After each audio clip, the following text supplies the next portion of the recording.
Olá a todos, bem-vindos de volta. Aula número 13 sobre geometria plana. Hoje nós trataremos sobre semelhança de triângulos e potência de ponto. Bom, antes de começar essa aula, eu recomendo fortemente que vocês voltem e assistam a aula sobre triângulos e a aula sobre ângulos na circunferência, porque alguns dos conceitos estudados aqui nessas duas aulas vão nos auxiliar a entender melhor os conceitos dessa aula de hoje, que é semelhança de triângulos e potência de ponto. E se tiverem tempo também, dê uma olhada na aula sobre teorema de Thales, que ela também vai auxiliar de alguma forma o nosso estudo aqui em semelhança de triângulos e potência de ponto. Basicamente, nós temos dois triângulos. Notem que eles se parecem, né? Nós vamos ter algumas correspondências entre os lados aqui, então se eu chamar esse lado aqui de A, B, esse lado como C, esse lado BC como A e o CA como B, e eu chamar isso aqui também de A', B', C', nós vamos ter a correspondência entre os lados C', A' e B'. Se eu disser que esses dois triângulos aqui eles são semelhantes, e a notação para a semelhança de triângulos seria assim, o triângulo ABC é semelhante ao triângulo A', B', C', nós vamos ter a correspondência entre os pontos da seguinte forma. Esse lado C vai corresponder a esse lado C', o lado A vai corresponder ao lado A' e o lado B vai corresponder ao lado B'. Nós temos uma proporção entre esses lados, nós vamos dizer que o A dividido por A' vai ser igual a B dividido por B', que vai ser igual a C dividido por C'. Então nós podemos dizer que isso daqui vai ser uma razão constante igual a K. Notem que eu estou falando de segmentos proporcionais em triângulos semelhantes, não em triângulos congruentes. Porque se eles forem congruentes, nós vamos ter que, necessariamente, nós teremos o A igual a A', o B igual a B' e o C igual a C'. E não é o caso. Nós temos semelhança. Não quer dizer que eles sejam iguais, eles são semelhantes. Mas eles têm uma razão de proporção. É como se fossem dois triângulos aqui, um xerox reduzido do outro. Então, esse daqui seria a ampliação e esse daqui seria a redução do triângulo. Então, nós temos tamanhos diferentes de triângulo. Mas nós temos proporcionalidade entre os lados. E existem alguns critérios para se determinar a semelhança de triângulos. Muitos exercícios eles entregam já os triângulos como sendo semelhantes e outros eles entregam uma condição na qual está implícito que os triângulos são semelhantes. Então, cabe a nós determinar se esses triângulos são semelhantes ou não. Mais ainda, nós vamos ter o conceito de potência de ponto. Então é muito importante que vocês tenham em mente como funciona ângulo em circunferência, qual é o conceito de um ângulo inscrito na circunferência. Basicamente nós teríamos uma circunferência aqui, e nós teríamos um ponto externo a essa circunferência, dado aqui como um ponto P. Esse ponto P ele vai definir duas retas secantes aqui, que elas vão cruzar a circunferência. Então, nesse caso, eu estou falando de um ponto P externo à circunferência. Vou formar aqui esse ponto A, B e esse ponto C, D. E nós vamos ver que há também proporcionalidade entre esses lados aqui, dado que esses dois segmentos PA e PB eles são secantes à circunferência. Então, vai haver uma relação entre esses segmentos. Nós conseguimos tratar eles a partir de semelhança de triângulos e também pelo teorema do ângulo inscrito.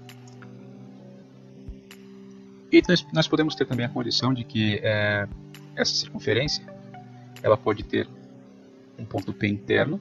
Então, o ponto P ele vai ser interno à circunferência. Então, nós temos o ponto P internamente. E nós vamos cruzar também esse ponto P aqui dentro. Então, nós vamos ter essa configuração aqui. Essa configuração já é com o ponto P interno. Então, eu teria A, B, C e D aqui. E também eu vou ter a proporcionalidade entre os lados. E eu consigo fazer através de um cálculo, que é chamado de potência de ponto. Nós vamos ter que segmentos aqui eles são proporcionais. Então eu consigo fazer razões, como por exemplo, PA vezes PD vai ser igual a PB vezes PC. Então eu vou ter relações mais ou menos como essa aqui. E isso é o que configura a potência de ponto. Para começar, nós temos aqui os dois triângulos que, nesse caso, eles são semelhantes. Tá aqui a notação de como eu defino um triângulo semelhante a outro, com essa simbologia aqui. Notem que ela é diferente da simbologia de congruência. Então eu não tenho dois triângulos congruentes aqui. Eu tenho dois triângulos semelhantes. Um irmãozinho do outro. Um irmão maior e outro irmão caçula. Se eles fossem gêmeos, eles seriam congruentes. Então eles teriam o mesmo tamanho, a mesma medida dos lados correspondentes. A igual a linha, B igual a B' e C igual a C'. Só que nesse caso nós temos a diferença de tamanho entre eles. Notem os ângulos aqui, nós temos correspondência entre ângulos, então necessariamente os ângulos internos eles devem ser congruentes. Então o ângulo B ele tem que ser congruente ao ângulo B', o A tem que ser congruente ao A' e o C tem que ser congruente ao C', mas não necessariamente os lados. Vamos dizer que a congruência de triângulos é um caso especial da semelhança de triângulos. Esse caso de semelhança é um caso um pouco mais abrangente. Como eu disse, nós temos a razão entre os segmentos, sendo K a razão entre os segmentos dos lados homólogos, e lados homólogos seriam aqui o A com o A', o B com o B' e o C com o C'. K é chamado de razão de semelhança entre triângulos, então seria o valor que eu vou multiplicar todas as medidas desse triângulo menor para se chegar ao triângulo maior, ou vice-versa. Se fosse uma razão de ampliação, ou se fosse uma razão de redução. E se o caso específico aqui que eu disse é K igual a 1, nós temos que os triângulos eles são congruentes entre si. Então, o único caso em que o K vai ser igual a 1, né, o que nós vamos ter A sobre A' e por aí vai igual a 1, é o caso em que os triângulos eles são congruentes. Então, aqui nós temos o caso geral e o particular.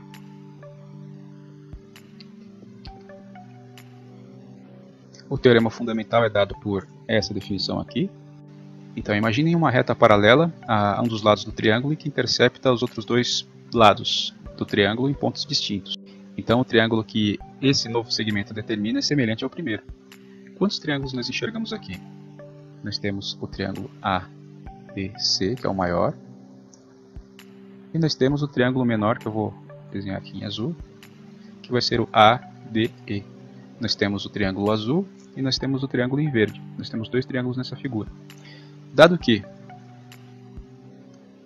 nós temos essa reta passando por D e E, que ela é paralela a essa reta que passa por BC, nós vamos definir aqui ângulos. Nós vamos ter esse ângulo aqui como ângulo comum dos dois triângulos. Ele tanto faz parte do triângulo ABC quanto do triângulo ADE. Nós temos esse ângulo aqui, que ele vai ser correspondente a esse daqui. Eles são ângulos correspondentes. E nós temos dois ângulos correspondentes aqui também, desse lado. Notem que eu tenho, basicamente, a mesma configuração de ângulos internos aqui, do pequeno e do grande. Esses dois triângulos são semelhantes. Então é isso que nós temos definido aqui. Se nós temos o DE, que é esse segmento aqui, paralelo ao segmento BC, ou se fossem as duas retas, né?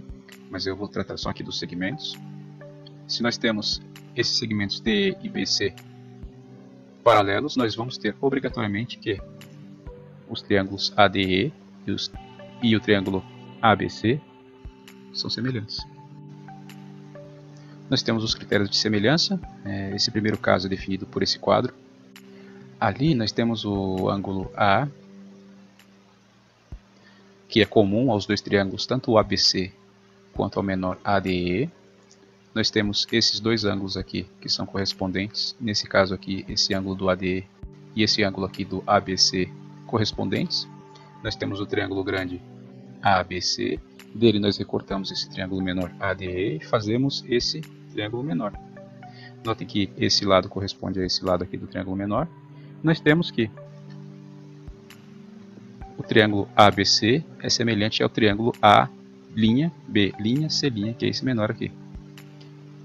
Isso porque nós temos dois ângulos ordenadamente congruentes, né? E se nós temos esses dois ângulos ordenadamente congruentes, nós temos que os dois triângulos são semelhantes. O nosso segundo caso, definido por essa caixa aqui, nós temos aqui que a demonstração é parecida com o caso anterior. Esse ângulo aqui, ele é congruente a esse daqui. Nós temos pelo menos dois lados proporcionais, que seriam o C, P e o C', B', que eles formam essa razão de semelhança K. nós temos a congruência entre os ângulos A e A'. Então, se nós temos pelo menos dois lados que eles têm proporção entre eles, e nós temos um ângulo que seja congruente, então esse triângulo maior vai ser semelhante a esse triângulo menor, sendo que os segmentos A e A', eles vão ser proporcionais por consequência da definição. O terceiro caso, então, é definido aqui por essa frase aqui. A demonstração ela é análoga ao primeiro caso, mas nesse caso nós teríamos a congruência LLL em lugar do ALA. Eu estou dizendo que todos os lados aqui, divididos um a um correspondentemente, os lados homólogos eles são proporcionais, então eu tenho a razão de semelhança como uma constante dada por K. Então necessariamente eu vou ter que os dois triângulos eles são semelhantes. Por consequência disso, nós vamos ter essa terceira condição aqui, que todos os ângulos homólogos eles têm a mesma medida. Por eu ter uma razão de semelhança constante, porque eu descobri que todos os lados eles têm proporção entre si, os lados homólogos, eu tenho que os triângulos eles são semelhantes e que todos os ângulos homólogos são iguais. Então, esse A é igual a esse A, esse B é igual a esse B', e esse C' é igual ao C. Isso porque necessariamente eu tenho os dois triângulos semelhantes. Então vamos a um exemplo numérico. Vamos supor que eu tenha esse lado aqui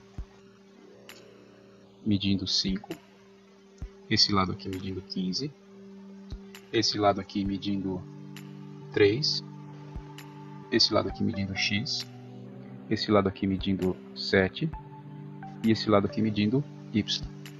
Note que eu tenho duas incógnitas desse lado aqui e eu tenho todos os números desse lado aqui. Eu tenho esse triângulo definido como os lados 3, 5 e 7 e esse outro triângulo definido com lados x, 15 e y. Se eu levar em conta a semelhança de triângulos, eu vou ter que esse lado é homólogo a esse, então eu tenho esse lado homólogo àquele. Eu vou ter esse lado x homólogo ao 3, então x é homólogo a 3. E eu vou ter que 7 é homólogo a esse lado aqui. Se eu disser que esses triângulos são semelhantes, e eu tomo como referência os lados homólogos. Se eu fizer a razão entre esses lados homólogos aqui, eu vou descobrir que eu tenho o 15 dividido por 5. O 15 dividido por 5 é igual a y dividido por 7. Y dividido por 7. Que vai ser igual a x dividido por 3.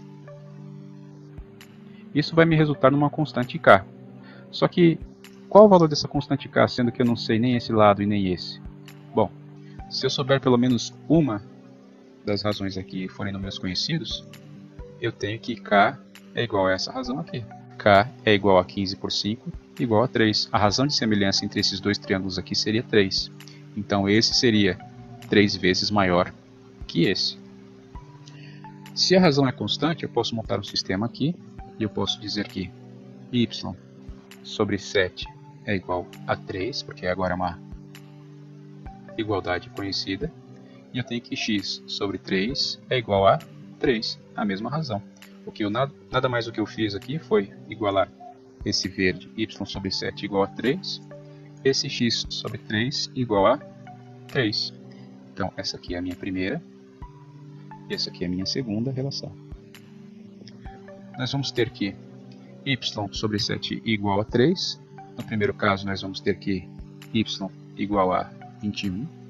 E nós vamos ter no segundo caso ali que x é igual a 9.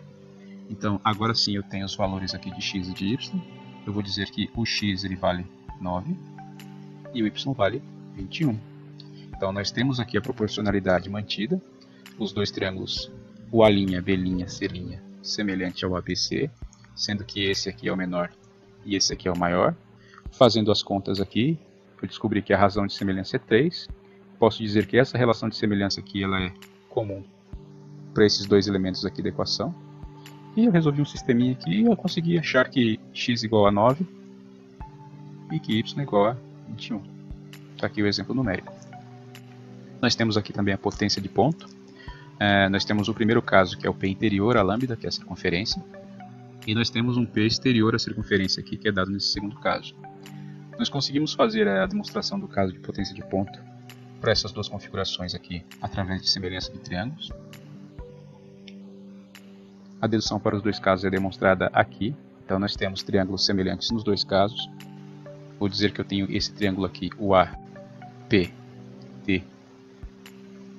semelhante ao PBC. Nós temos aqui os dois ângulos aqui opostos pelo vértice, que eles são congruentes. Nós temos os outros dois ângulos ali, que por eles serem inscritos e eles têm o mesmo arco definido aqui em BD, se eles têm esse mesmo arco definido aqui, esse ponto e esse ponto, eles enxergam o mesmo arco, então eles são ângulos inscritos na circunferência dentro desse arco capaz aqui por fora. Nós temos semelhança de triângulos aqui, porque eu tenho um ângulo com esse ângulo, eu tenho esse ângulo com esse ângulo. Então se eu tenho dois ângulos aqui correspondentes dessa maneira, eu tenho triângulos semelhantes. Nesse caso eu posso chamar esse lado aqui de A. E qual que vai ser o correspondente ao A? Esse lado que tem os dois ângulos aqui, vai ser esse A'. Eu tenho esse segmento aqui que eu vou chamar de B, e esse segmento aqui que eu vou chamar de B'. Então eu tenho que A sobre A' é igual a B sobre B', que é o caso de semelhança de triângulos. Eu vou ter que, sendo A igual a P, ou PA, sobre A' é o PC, igual a o B é o PD, e o B' é o PB. Eu vou ter essa relação aqui, eu posso os denominadores multiplicando para o lado de cima, eu vou ter que PA vezes PB vai ser igual a PC vezes PD. Eu consegui demonstrar aqui através de semelhança de triângulos que eu tenho essa multiplicação aqui que define, que é exatamente igual a essa aqui que está demonstrada no nosso teorema, né? Por conta dos dois triângulos PAD e PCB serem semelhantes, nós temos essa relação aqui de proporção. No final das contas, nós temos que, a partir do ponto que eu estou levando em consideração aqui, no interior da circunferência, e eu traçar os segmentos aqui conforme esse desenho, eu tenho essa proporção aqui. Nós podemos fazer a mesma coisa para o triângulo da direita, sendo que agora nós temos a semelhança entre esses dois triângulos aqui, o PAD, e nós temos também o PCB. Então nós temos dois triângulos semelhantes aqui. Eles são semelhantes porque eles compartilham esse ângulo aqui, que é o ângulo inscrito, e nós temos um ângulo comum ali em cima, que é esse daqui, o ângulo P. Nós conseguimos demonstrar também por semelhança de triângulos, porque o triângulo vermelho e o triângulo azul são semelhantes. Nós conseguimos provar da mesma maneira aqui, tá? A configuração vai ser a mesma, e essa dedução ela serve para os dois casos. E a fórmula mais importante que nós temos aqui para a potência de ponto é essa daqui. O segmento total PA multiplicado pelo segmento PB, que é a parte externa aqui desse segmento, vai ser igual a PC, que é o segmento total, dividido pelo segmento externo PD. Está aqui demonstrada a definição de potência de ponto. E nós podemos fazer isso com vários segmentos ao mesmo tempo. Então se nós tivermos aqui um ponto P, aqui dentro da circunferência, e nós tivermos essa relação aqui, né, de segmentos se cruzando, então nós podemos ter múltiplos segmentos, e por conseguinte nós fazemos aqui a expansão para todas as combinações de segmentos que tem ali dentro. Então está aqui a definição, a generalização do primeiro caso, que serve para pontos internos da circunferência. E também a generalização do segundo caso, que nós podemos ter múltiplos segmentos secantes aqui cruzando a circunferência. Nós também podemos fazer a mesma multiplicação entre os segmentos para se obter a potência do ponto. Com isso eu concluo essa aula número 13 sobre semelhança de triângulos e potência de ponto, e espero vocês na próxima. Até lá!